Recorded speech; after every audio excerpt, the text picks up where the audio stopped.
حضرت علی رضی اللہ تعالیٰ عنہ نے فرمایا، کسی انسان کو دکھ دینا اتنا آسان ہے جتنا سمندر میں پتھر پھینکنا، مگر یہ کوئی نہیں جانتا کہ وہ پتھر کتنی گہرائی میں گیا ہے۔ کوشش کرو کہ تم دنیا میں رہو، دنیا تم میں نہ رہے، کیونکہ کشتی جب پانی میں رہتی ہے خوب تیرتی ہے، لیکن جب پانی کشتی میں آ جاتا ہے تو وہ ڈوب جاتی ہے۔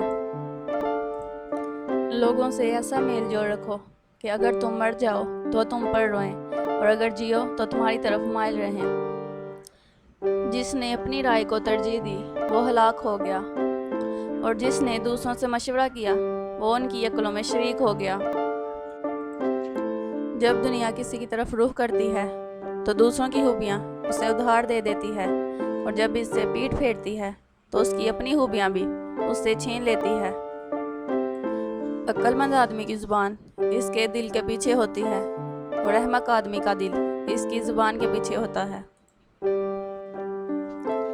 برا آدمی کسی کے ساتھ نیک گمان نہیں رکھتا، کیونکہ وہ ہر کسی کو اپنے جیسا سمجھتا ہے۔